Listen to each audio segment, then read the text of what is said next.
Some scars don't fade with time. They just settle beneath your skin like splinters you learn to live with. Every so often, a breeze carries a sound or a smell stirs a memory. And suddenly, you're no longer in the present.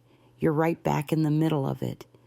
That's what happened to me last week when I smelled honeysuckle drifting up from the roadside.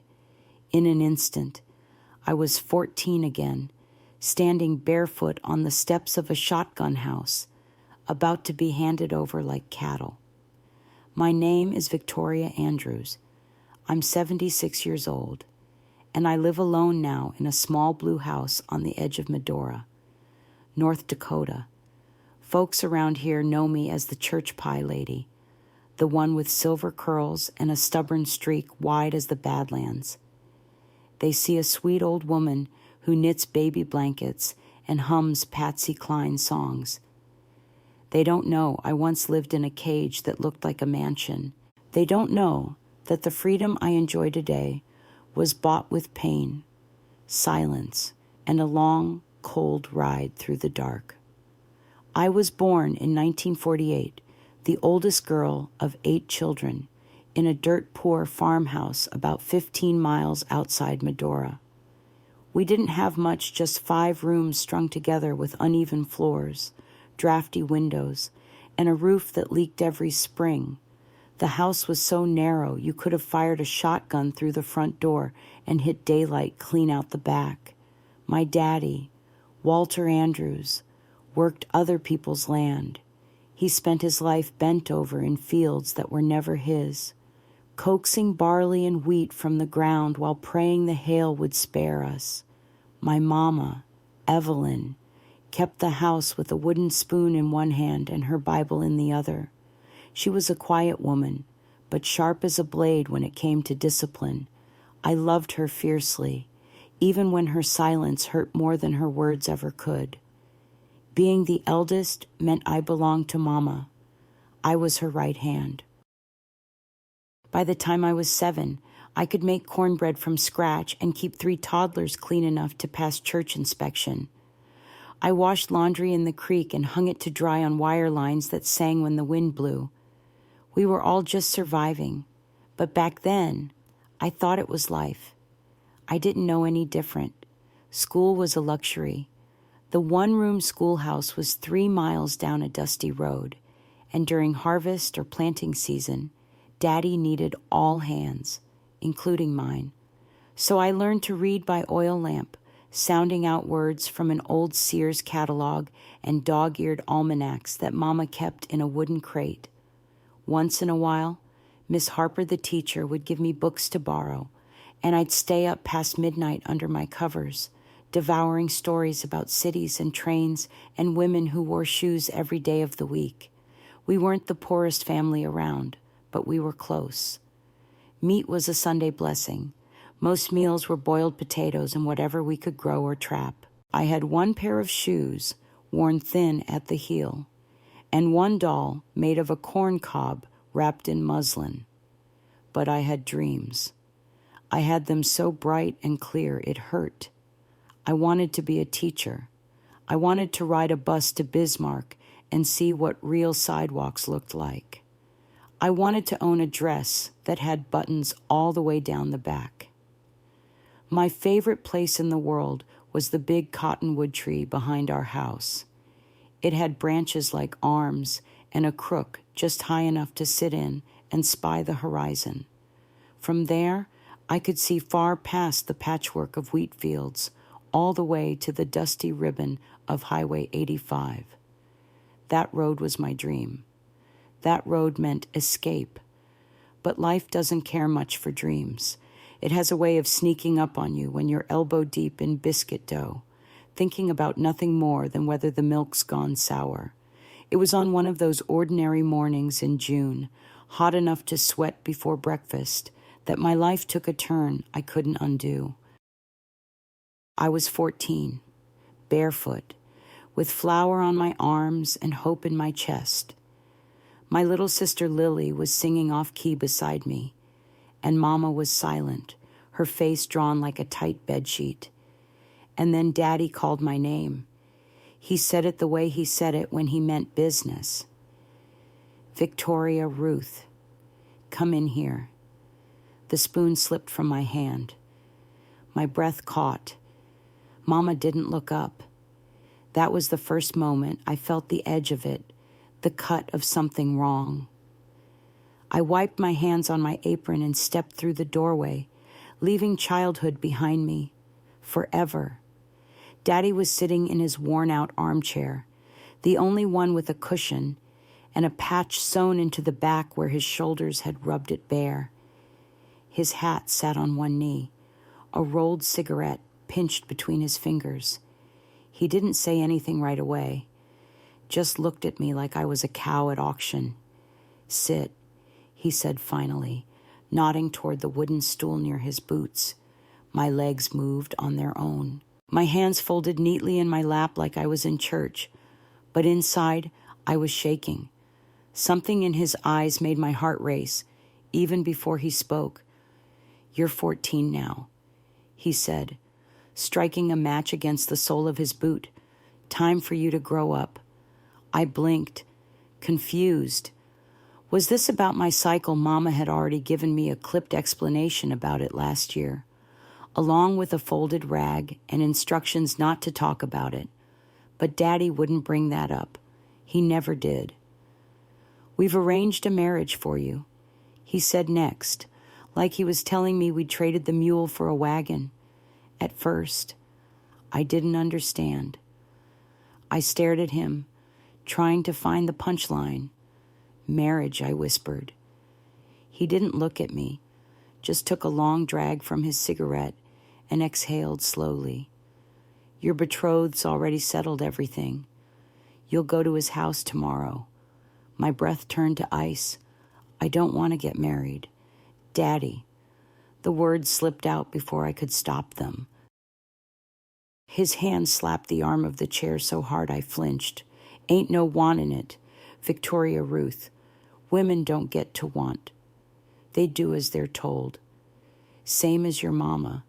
Same as her mama before that. I started to tremble, not from fear exactly, but from something colder shock. Disbelief. Who is he? I managed to say, my voice barely more than a croak. Douglas Whitmore, he said flatly. You know him. Owns the grain elevator outside town. Lives up on the hill in that big house with the white pillars. I knew exactly who Douglas Whitmore was. Everyone in Medora did. He was a widower, nearly 50, with 3 grown sons, the youngest older than me by a good 10 years. He was also the richest man for 5 counties around. Daddy took our wheat to his elevator every fall. Mama bought soap and flour on credit at the store he owned. He's old enough to be my grandfather, I said, standing up without meaning to. My voice cracked on the last word, and then came the slap. It was fast and mean, catching me on the left cheek and sending me back onto the stool. My eyes watered instantly. I tasted blood. You'll marry him and be a respectable woman, Daddy said coldly. Douglas paid a good dowry for you. Don't make trouble. In that moment, something inside me folded. It didn't break, at least not yet, but it bent in a way I wouldn't fully understand until much later. I didn't cry. I didn't plead. I sat there on that stool with a stinging face and the weight of a whole different life crashing down on me. That night, I couldn't sleep. I lay on the pallet next to Lily, our bare feet brushing. She was only 8, still smelling like sunshine and soap. She rolled over and whispered, "Why are you crying?" Victoria. I didn't answer. How could I explain that tomorrow I would be sent away like a goat to slaughter, that I'd never climb the cottonwood again or see her freckles by firelight, that I wasn't going to be her big sister anymore, just someone's property? So I held her close, breathed her in, and stared at the rafters until the first light of dawn crept in. By morning, Mama had laid out my Sunday dress, the blue cotton one with with the sagging hem and worn sleeves. She brushed my hair with trembling hands and braided it down my back. Her eyes, red-rimmed and tired, finally met mine. "Be strong, my baby," she whispered. But we both knew she didn't believe that. Not really. Out front, a black sedan waited, shiny and foreign against the dirt road. Mr. Whitmore stood beside it, tall in a pressed gray suit, his silver hair combed neat, his eyes cold and assessing. "Beautiful girl," he said when he saw me. "You'll give me fine sons." My stomach turned. Daddy stood behind me, his hand firm on my shoulder. I turned, looked one last time at the house where I'd learned to read, to laugh, to dream. The wood was splintered, the porch sagging, but it was mine. As the car door closed and the engine started, dust rose behind us. I watched the only home I'd ever known disappear through the rear window. And just like that, I was no longer a daughter or a sister. I was a bride and a prisoner. The ride to the Whitmore estate felt like a funeral procession, except there was no casket, only me. A 14-year-old girl in a faded blue dress, sitting beside a man who smelled like cologne and bourbon, glancing at me every so often like he was sizing up a horse he'd just purchased. The car bumped along the gravel road, each jolt a reminder that I was leaving behind everything I knew, my mother's hushed songs, Sam's rough laughter, Lily's tiny arms around my neck at night. Those things were slipping away in the dust behind us, replaced by a mansion I'd only ever seen from afar, like a warning carved into the hillside. Douglas Whitmore said nothing as we drove. He didn't have to. His silence was heavy, like wet wool, and I kept my hands folded tightly in my lap, willing myself not to cry. When we finally arrived, the house looked even larger, up close white columns reaching skyward like they held up heaven itself. The place reeked of money, of power. It had none of the warmth of our creaky little home. There were no toys in the yard, no laundry flapping on a line, no muddy boots by the porch, just stillness. Waiting at the front steps was a woman in a gray dress that matched the stone beneath her feet. She had her hair pulled back so tight I couldn't see where it started, and her face had that hard, polite look that didn't invite questions. "Welcome, Miss Andrews," she said, her voice as crisp as an apple picked too early. "I'm Mrs. Hendrickson, the housekeeper. I'll help you prepare." She didn't say for what, but I knew. Inside. The air was cool and dim. It smelled like beeswax polish and something floral I couldn't name. Paintings lined the walls, men and women with unsmiling eyes that followed you when you walked. My feet sank into thick rugs that felt like moss, and I couldn't help but feel like I'd walked into someone else's life, someone much older, someone who belonged here. But I didn't. Not one bit. Mrs. Hendrickson led me upstairs to a bedroom larger than our entire house. A white dress lay spread across a four-poster bed. Next to it were satin undergarments and silk stockings finer than anything I'd ever touched. "Mr. Whitmore wants you presentable," she said, looking down at my cotton dress like it was made of rags. "The bathroom is through there. Wash thoroughly. I'll return in 30 minutes. She shut the door behind her, and I just stood there. The room was silent, but my heart wasn't. I glanced at the tall windows that stretched nearly to the ceiling. For one wild moment, I imagined running to one, climbing out, disappearing into the hills. But where would I go? Who would take me in? I had no money, no education, no legal way to survive. I was trapped, as surely as if I were locked behind bars. When Mrs. Hendrickson returned, she helped me dress. Her hands were brisk and impersonal, tugging at ribbons and fasteners like I was a mannequin.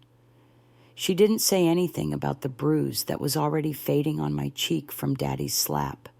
She didn't ask if I was afraid. The ceremony took place just before sunset in the small Whitmore family chapel tucked at the far edge of the estate. There were no flowers, no music, no friends, just a few men in suits who worked with Mr. Whitmore and Mrs. Hendrickson standing off to the side like a sentinel. Daddy was there, of course, sitting in the front row wearing his only decent shirt. He didn't smile. He didn't even look at me.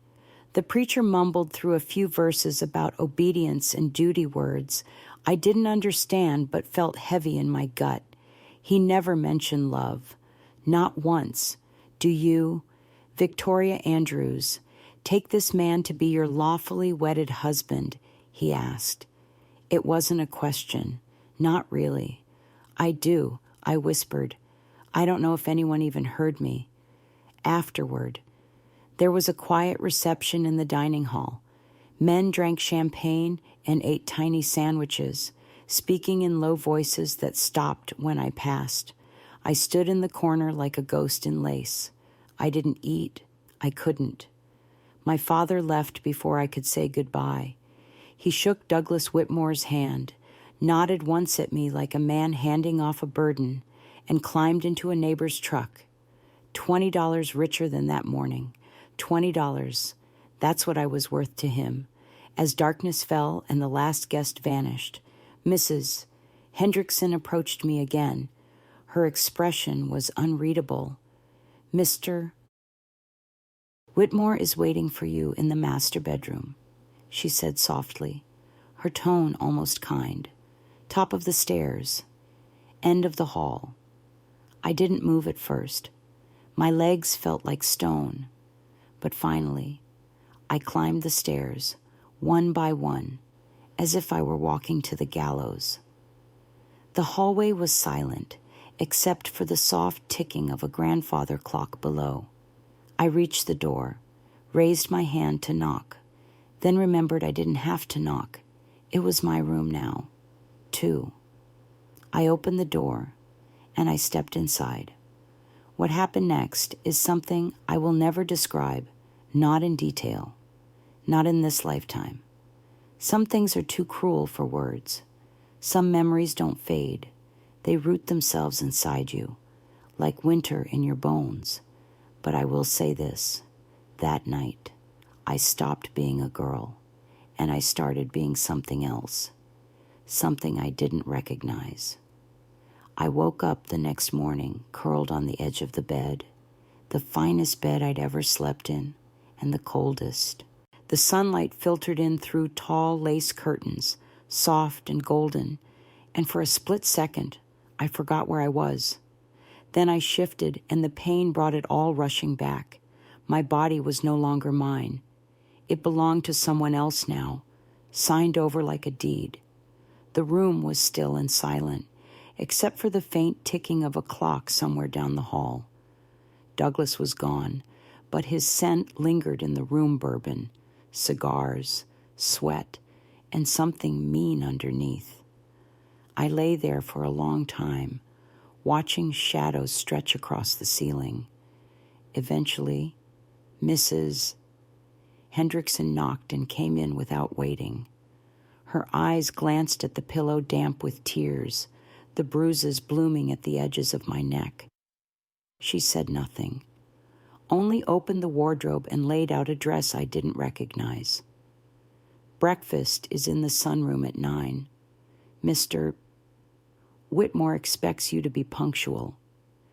She left me there in that silence, standing barefoot on the rug, unsure whether to cry or scream. Instead, I did what I'd been taught my whole life. I obeyed. The Whitmore mansion was larger than our town school and church combined. It had 20 rooms, though I was only allowed in 6. There was a drawing room I wasn't to sit in, a parlor I wasn't to speak in, and a study I was never to enter unless invited. There were thick carpets, high ceilings, and chandeliers that twinkled like stars. And yet, I'd never felt so small, so swallowed up. Douglas had rules. So many rules. I was to wake at 6:30, bathe and dress in clothes selected by Mrs. Hendrickson. My hair was to be done neatly, always braided, never loose. Makeup was allowed on Sundays, but nothing garish. No letters were to be written without his approval. No phone calls unless he was present. No visitors. No walks past the rose garden. No shoes on the upstairs rugs. No opinions unless directly asked. "You are a lady now," he said once, when I asked if I could take a tray to the kitchen myself. "Your hands are not for labor. They are for bearing children and resting gracefully in your lap." That was how Douglas saw women decorations with wombs. He expected me to greet his business associates at dinner, to smile, nod, and laugh on cue. They called me young Mrs. Whitmore in the way someone might say that pretty little filly. They all knew. The way they looked at me, the way they avoided my eyes, the way they never asked about my family, it was clear. Everyone knew what kind of arrangement this was. They just didn't care. The staff didn't speak to me much, not unkindly, but distantly. The maids treated me like one of the portraits in the hallway, something to dust around, not disturb. The cook never asked if I wanted anything specific. Meals arrived precisely on time and were cleared away whether I touched them or not. I was lonely in a way that has no name. I missed Sam's goofy jokes. I missed Lily's warm breath on my arm at night. I missed Mama's quiet humming when she stirred biscuit dough in the morning.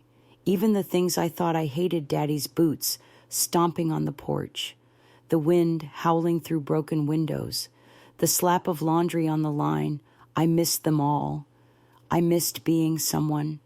One afternoon, maybe a month in, I stood at the edge of the garden near the west wing. The sun was out, and for once, the air didn't feel heavy. The flowers were in full bloom, peonies and lilies and wild roses in neat, perfect rows. I reached down and plucked a small bud, just to hold something alive. "You don't have permission to pick those." Douglas's voice came from behind me like thunder. I dropped the flower.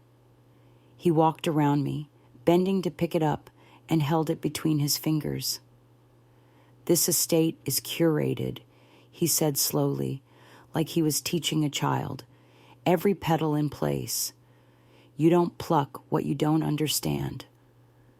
He handed the flower to Mrs. Hendrickson without another word and walked off. I stood there, my fists clenched, something burning in my chest I couldn't name. That night, he didn't come to my room. The next, he did, and I endured it, as I always did, floating somewhere above myself, pretending I was a ghost, or a bird, or someone else entirely. Then came the mist period. At first, I thought it was just the stress, but when the second month passed, Mrs. Hendrickson knocked gently one morning with a knowing look in her eyes. She sent for the doctor. The examination was clinical. Cold hands, colder words. "Congratulations," he said. "You're expecting." Douglas was delighted as a man like him could be. He didn't smile, but his tone softened. "A boy," he said, resting a possessive hand on my stomach, which was still flat. "A proper heir." He gave me a necklace that day. Pearls, real ones. They felt like marbles around my neck, heavy and tight. "You wear this when we have company," he said. "You'll look the part now." I nodded. Because what else could I do? It was the first time since arriving that I felt anything resembling power, not over him, but over myself. This child, however it came to be, was something of mine, something he couldn't take away. And that's when the thought crept in. What if I could leave? What if I could go somewhere no one knew who Victoria Whitmore was? It sounded impossible, but impossibility, when you're desperate enough, can start to look a lot like hope. It was still just a whisper, that thought, a seed waiting to root, but it was there now, alive. The air had started to cool by the time October rolled into Medora. The cottonwoods turned gold, the mornings held frost in their teeth, and the sun dipped earlier each day. I spent more time on the back porch, bundled in one of the wool cardigans Mrs. Hendrickson allowed me to wear. It was the only place in the house where I felt even remotely like myself, watching the wind kick up dry leaves, pretending the world out there might still belong to me somehow. It was on one of those afternoons that Mrs. Parker, the maid with a kind face and nervous hands, appeared beside me, speaking so low I barely caught it. "Mrs. Whitmore," she said, "there's someone at the kitchen door asking for you." I turned slowly. "Who?" She glanced back toward the house like someone might be listening. "He says his name is Samuel. Said he's your brother." The world tilted. Sam. I stood so fast the chair nearly toppled behind me. "Where is he?" "I sent him away," she said quickly, clearly terrified. Mrs.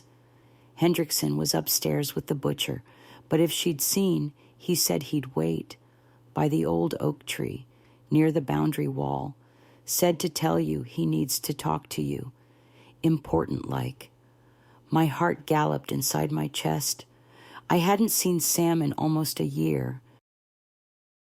The thought of him standing out there, alone, in the chill wind of late October, made my feet move before my brain caught up. Douglas was away on business in Bismarck. Mrs. Hendrickson was distracted. I had a window, small and dangerous, but real. "Cover for me," I whispered. "Please. I'll be back before anyone notices." She looked stricken, but then she gave one tight nod. "Be quick, ma'am, and be careful." I didn't walk, I ran. Across the south lawn, crouched low beside the hedgerow. My boots barely touched the ground.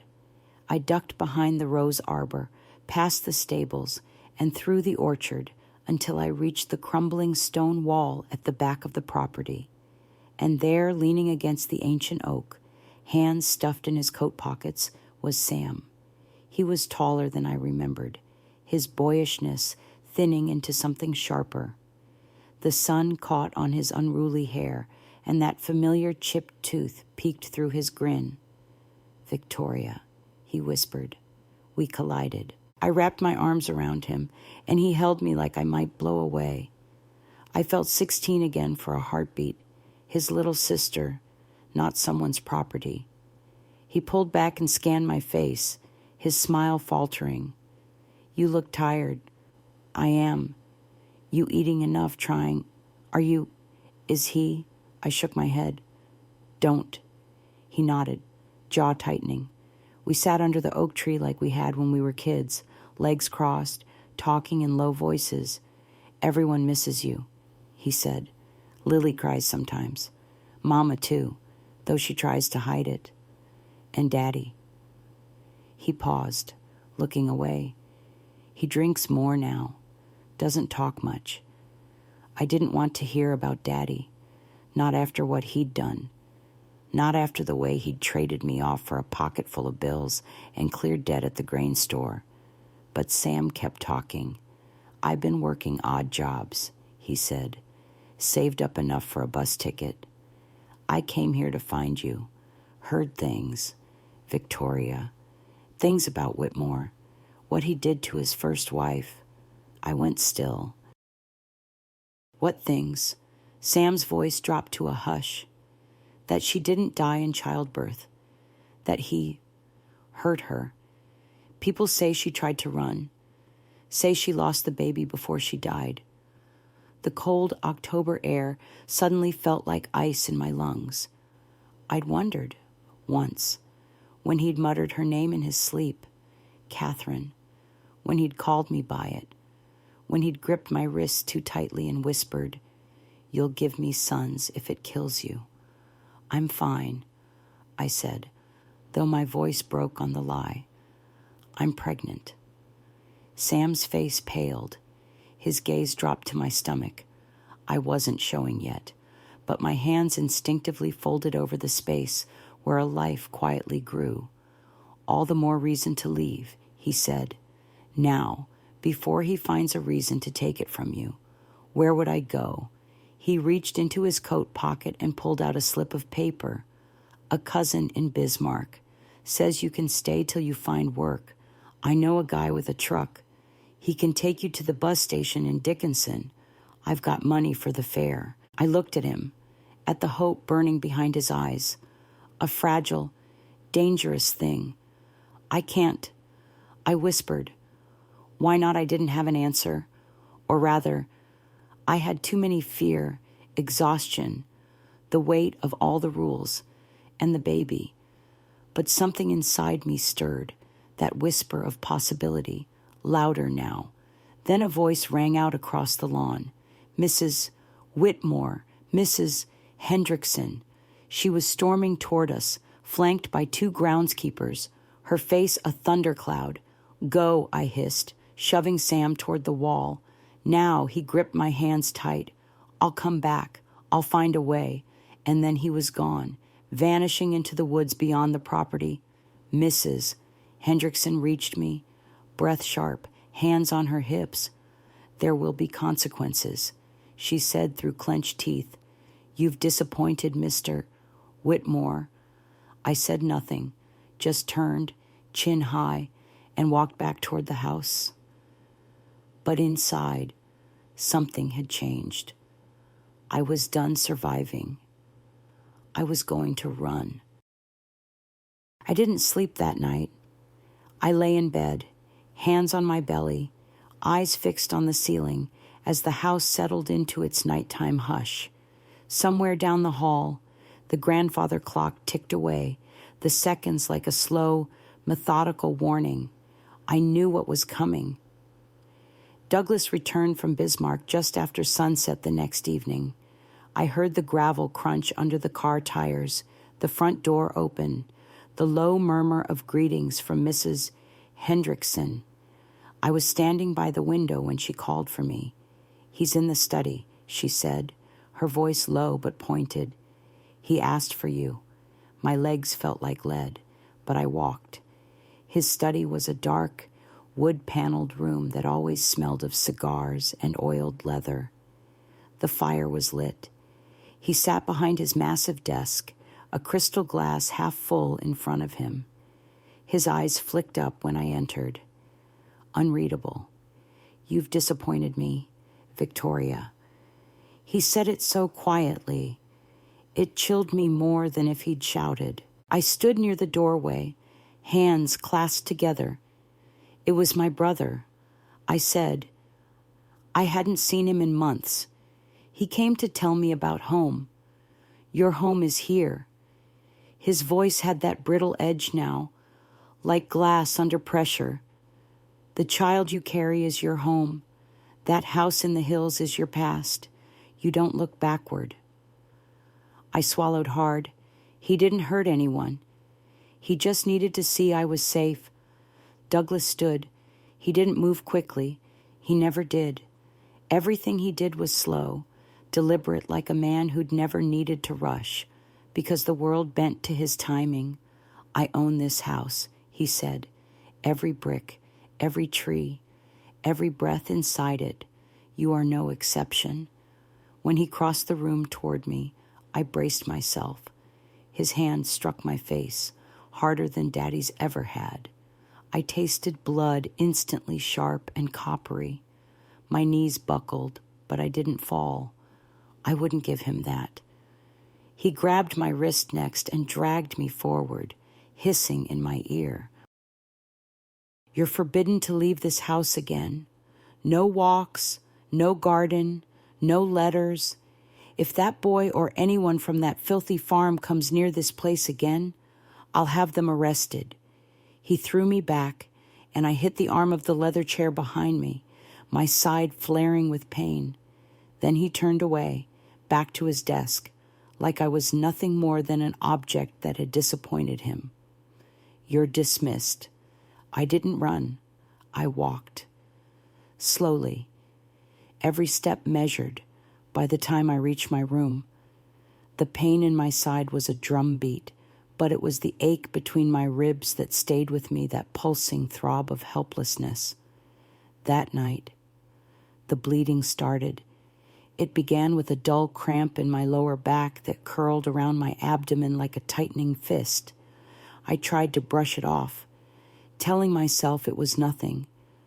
But by midnight, the sheets were stained a dark, terrifying red.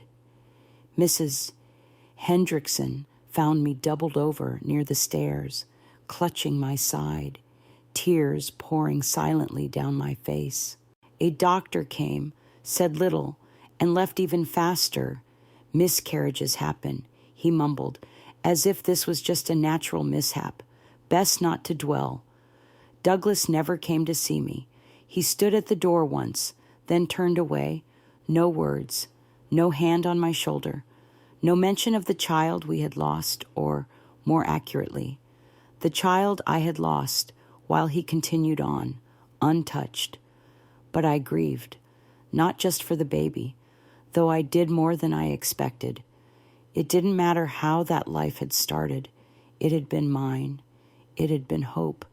I grieved for myself, too, for the girl who had believed for even one moment that endurance would be enough, that obedience might earn freedom. I stayed in bed for days. The windows were closed, the curtains drawn. The pearl necklace Douglas had given me hung limp from the vanity mirror, mocking me. One afternoon, Mrs. Parker came in quietly and placed a steaming cup of tea on my nightstand. I hadn't said much to her in weeks, but she lingered now. I knew a girl like you once, she whispered. Long time ago. She didn't get out. She stayed, and it killed her. I looked up, startled. She didn't have anyone. No brother. No money. No one to tell her she was worth more. She hesitated. But you do. Then, from inside her apron, she pulled a folded page torn from Life magazine. She handed it to me, then slipped out without another word. I unfolded it with trembling hands. It was an ad, help wanted. Young women for telephone operator training. Room and board provided. Apply Southern Bell. Bismarck. ND. I stared at it for a long time. My heartbeat returned to my ears, not from fear, from something older, deeper, like the beat of a drum in the distance, calling me towards something new. That night, I crept into the study. Douglas had been drinking. His snoring echoed faintly from the guest room where he'd passed out. The drawer to his desk wasn't locked. He didn't think he had to lock it. I took $60 in bills. My hands shook, but I did it, not to survive, but to leave, to begin, to belong to myself again. The plan was simple, but every step felt like dancing across the edge of a knife. Mrs. Parker had a brother named Carl. He drove a produce truck that delivered to the estate's kitchen once a month. I'd seen him before, always in a cap too big for his head, smelling of onions and tobacco. He didn't say much, but his eyes were kind. He'll come at midnight, Mrs. Parker whispered one morning as she changed my sheets. He'll knock once. Soft, back kitchen door. I'll cover the shift. That afternoon, while the rest of the house moved like clockwork, I packed what I could fit into a small valise.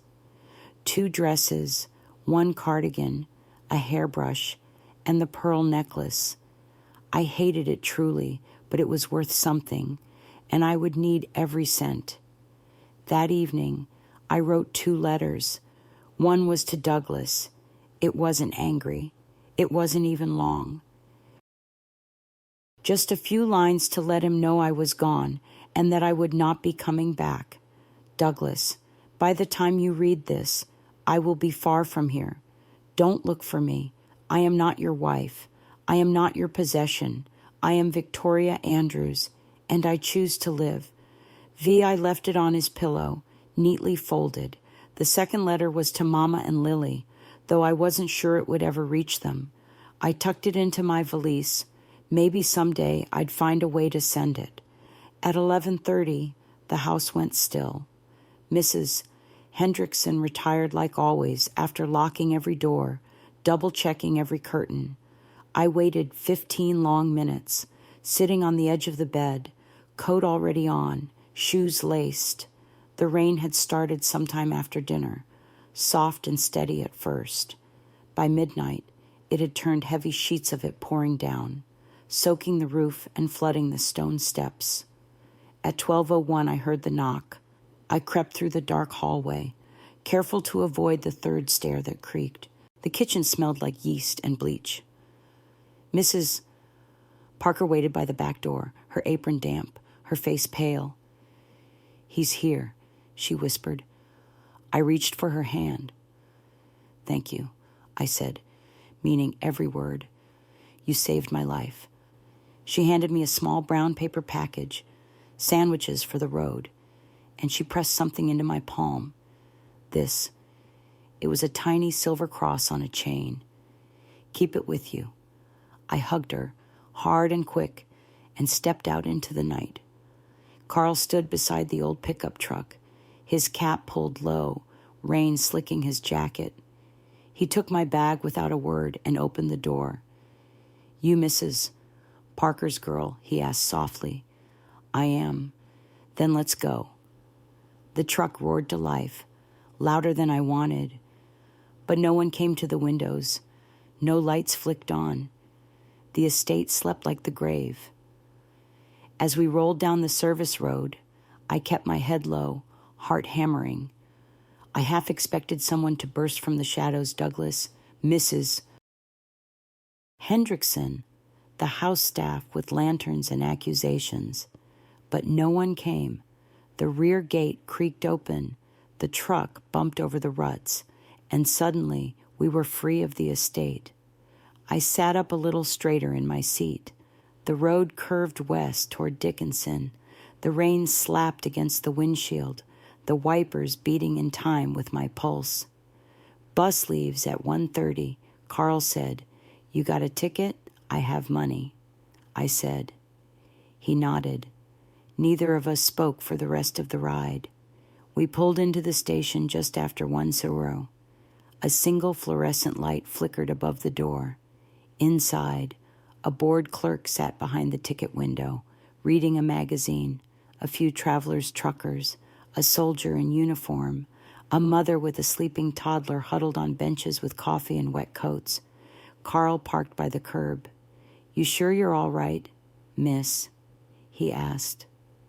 I hesitated, then looked him in the eyes. For the first time in a long time, "I think I am." He nodded. "Tell my sister you made it. Will you?" "I will." I stepped inside the station, my valise in hand. The clerk looked up as I approached the counter.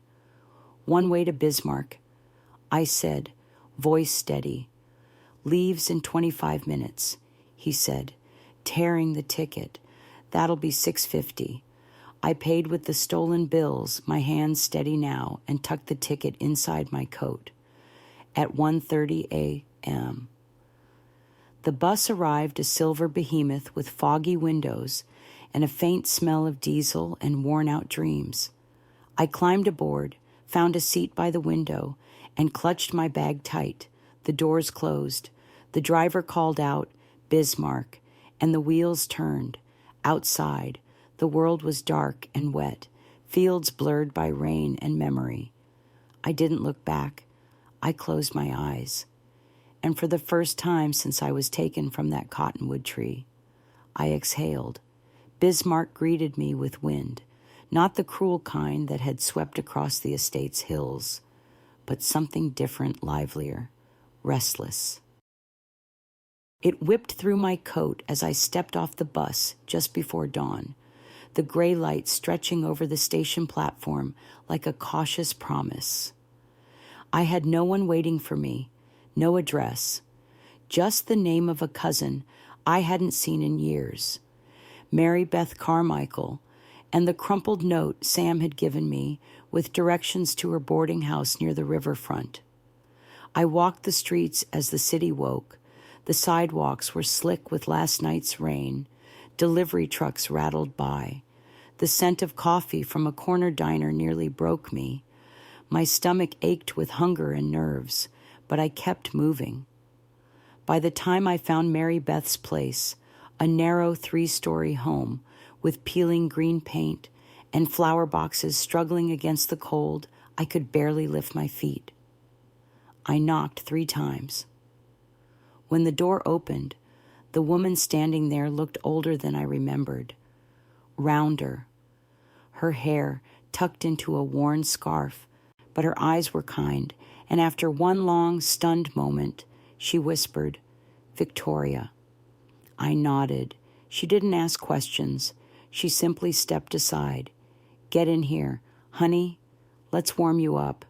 Inside, the house smelled like cinnamon and old wood. A fire crackled in a tiny parlor. I sat on a couch, patched at the seams, while Mary Beth brought me tea and a wool blanket. "You're safe now," she said, touching my arm. "Whatever happened back there, you're safe now." That night, I slept in a small attic room with sloped ceilings and a view of the river. The bed creaked. The blankets were thin, but I'd never felt more at peace. For the first time in over a year, I was sleeping in a room no one else had the key to. In the morning, I rose early and helped Mary Beth bake bread. She ran the boarding house mostly alone and could always use an extra pair of hands.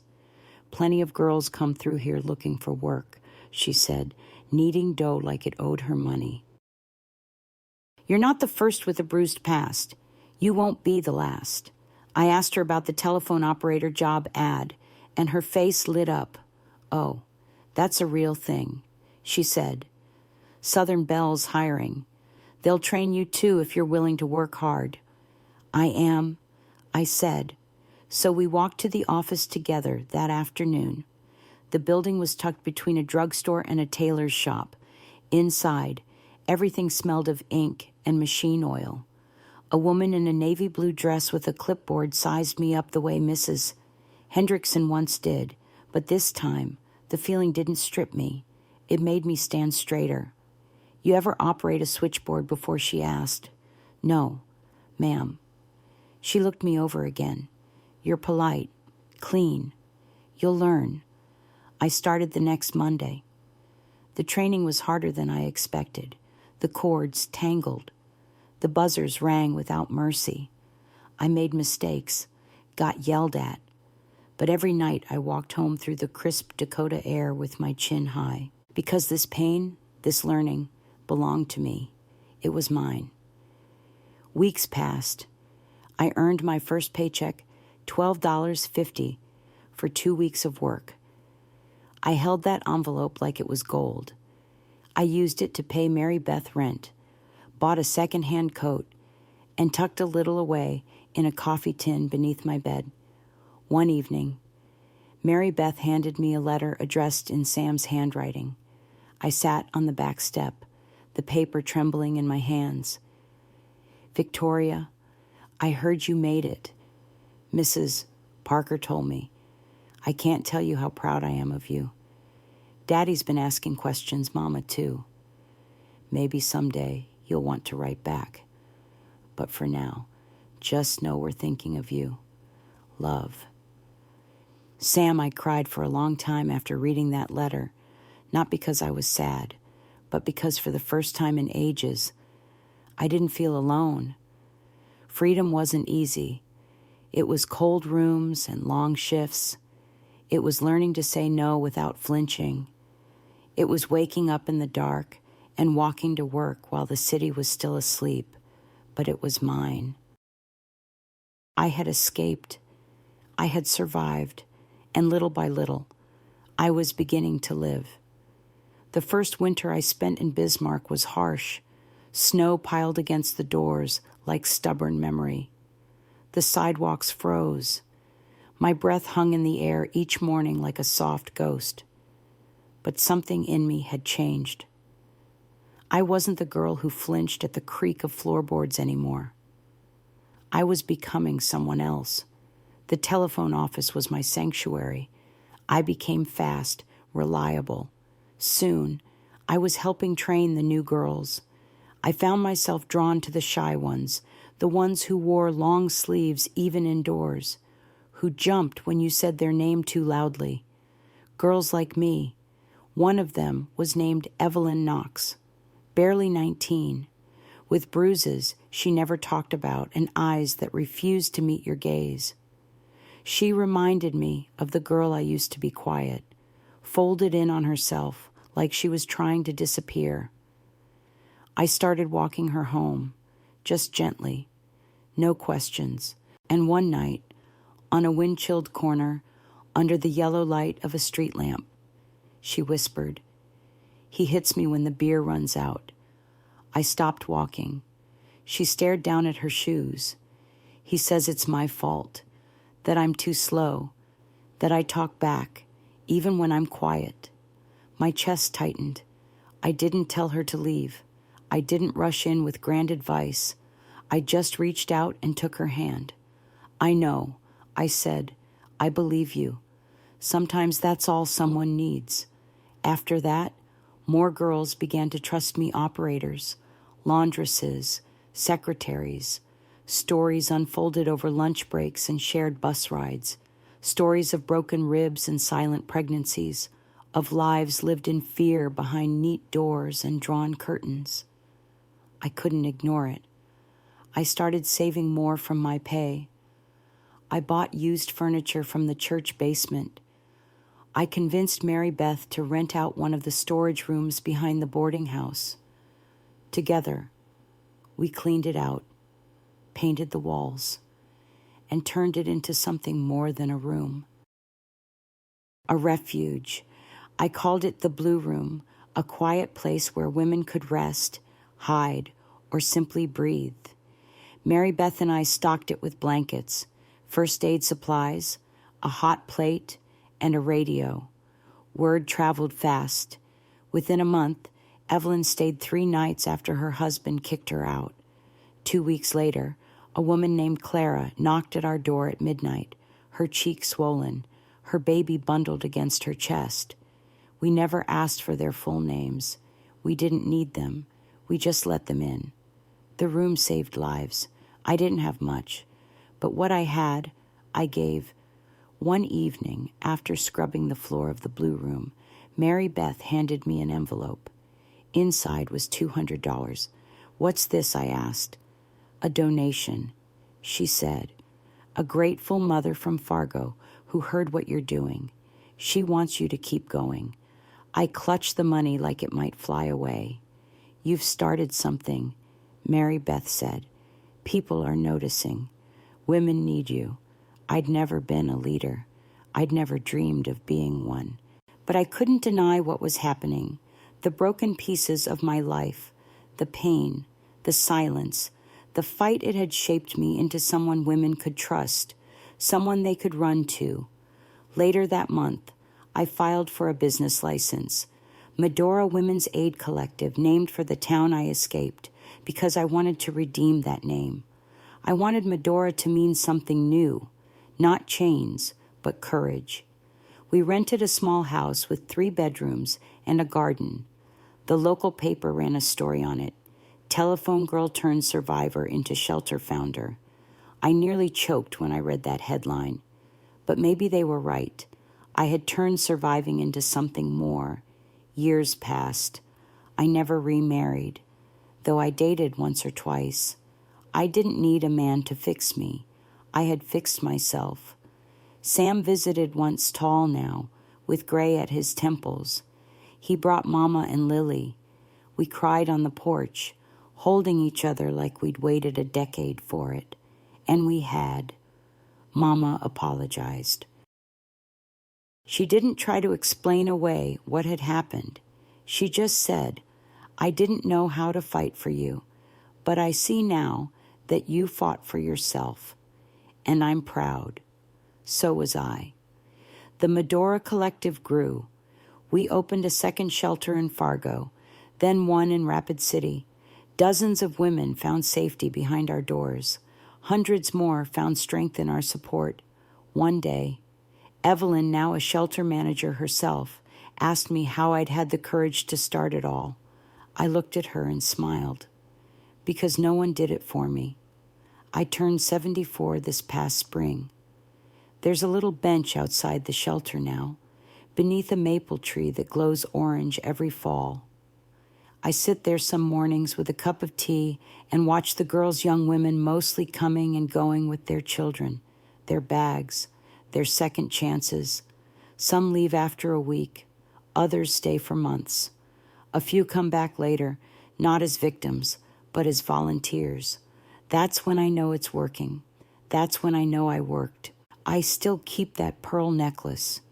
It sits in a tin box at the back of my closet, right next to the cross, Mrs. Parker gave me the night I escaped. I've never sold either.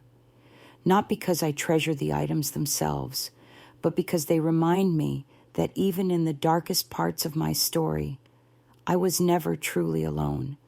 I look at them and remember who I was, who I became, and who I chose to be, when no one else chose for me. If you'd told that frightened girl in Medora that one day she'd open safe houses across the state of North Dakota, she would have laughed or cried, maybe both, but this life, this purpose, it was carved from survival, from silence, from strength no one knew I had. And now I pass it on, because I don't believe pain should be wasted. If it taught you something, if it made you softer or stronger or wiser, then it wasn't in vain. Here's what I want you to remember. You are not what was done to you. You are what you do next. And you always, always have the right to choose differently. That's what freedom means. Not just the absence of chains, but the presence of choice and the courage to use it. So if you're watching this maybe with tears in your eyes or your heart beating a little harder, I want you to know this story isn't just mine. It's yours too. If you've lived through hurt, if you've been silenced, ignored, used, if you've ever believed you weren't strong enough to start over, you're wrong. You're already stronger than you think.